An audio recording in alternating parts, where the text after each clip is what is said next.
Hello, children. We are starting the story of Nelson Mandela, Long Walk to Freedom.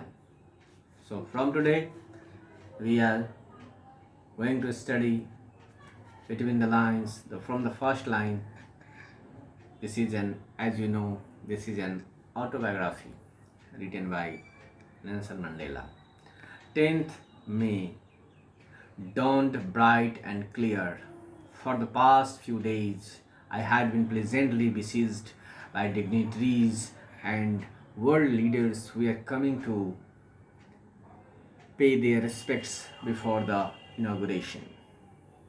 The inauguration would be the largest gathering ever of international leaders on South African soil. Nelson Mandela is talking about his inauguration ceremony.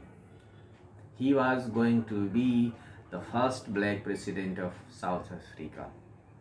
Here we say sworn-in ceremony.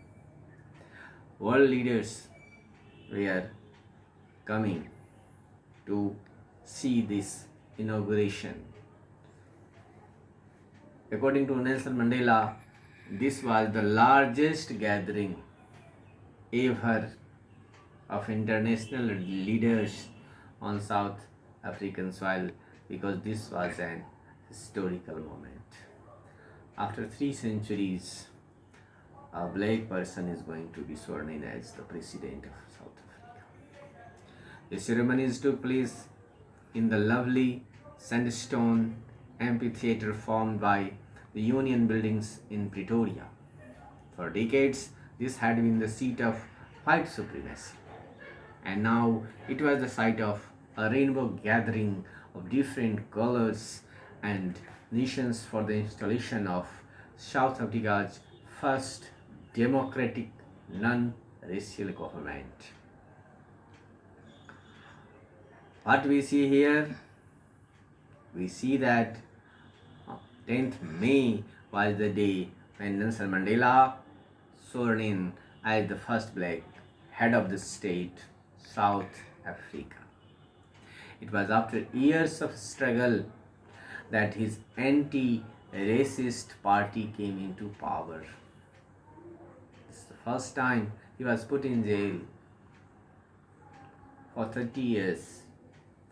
And in the first democratic elections, his party won the largest seat. So, what he says in the very first line, he says, 10th May, dawned bright and clear. It was a morning full of hope, a new dawn. Dawn means here morning. This is a new morning in the history of South Africa, full of hope, and many personalities, many international leaders have gathered to see this victory. This victory over discrimination. For the first time in the country's history, many international leaders came. It was the largest gathering of international leaders. Many international leaders came together for inauguration ceremony, and the ceremony took place in an open circular building made of sandstone, consisting of Union building in Pretoria city. On that lovely autumn day, I was accompanied my daughter Zenani. On the podium, Mr. De Klerk was first sworn in as the second deputy president, and then Thabo Mbeki was sworn in as the first deputy president. When it was my turn, I pledged to obey, uphold the constitution, and to devote myself to the well-being of the republic and its people. To the assembled guest and the watching world, I said. So this was the introduction of the people and introduction of the ceremony. After that, his speech will begin. And the international leaders were present there. Nelson Mandela was accompanied by his daughter, and first the vice president took the oath. Then his turn came back.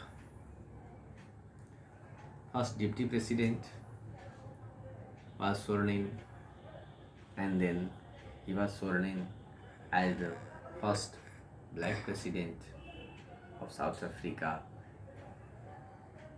He took oath to protect the constitution and devote his entire life into the welfare of the country.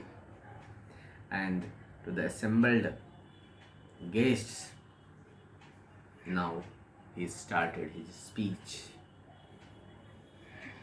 I said, today all of us do, by our presence here, confer glory and hope to the newborn liberty out of the experience of an extraordinary human disaster that lasted too long.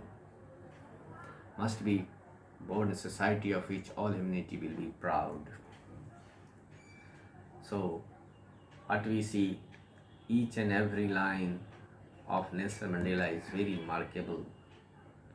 He mentions some of the main parts of his speech given before a large audience, given before the international leaders, and he said in the presence of a large gathering that this is the time for new hope for the whole world, a new beginning for the South Africa, because previous rulers were discriminatory and lasted for long. Now he has been given the opportunity to end the discrimination. In the presence of global leaders, it was an achievement for him. He says that out of an extraordinary human disaster, what is extraordinary human disaster? He mentions it. The discrimination against the black people was the extraordinary human disaster, and that lasted for too long. 300 years, 3 centuries. This is a long struggle, the result of long struggle.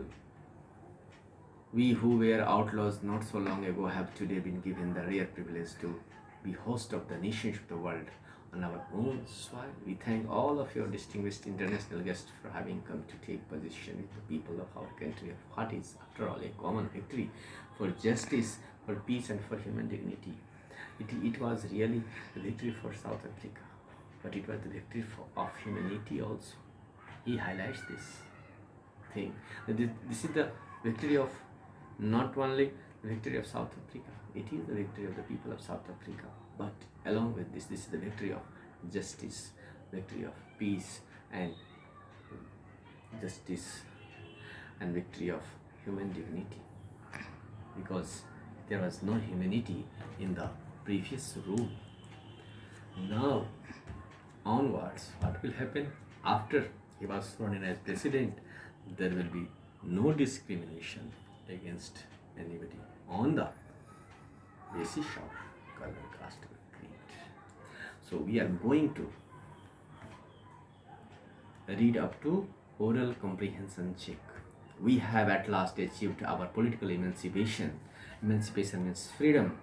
We pledge ourselves to liberate all our people from the continuing bondage of poverty, deprivation, suffering, gender, and other discrimination. Never, never, and never again shall it be that this beautiful land will again experience the oppression of one by another. Up to now, they have tolerated oppression. Now, there will be no such oppression. The sun shall never set on the glorious, a human achievement. Let freedom reign. God bless Africa. So this is the first part, where he is declaring, Nelson Mandela is declaring that there will be no discrimination in his country now onwards. Thank you, that's all.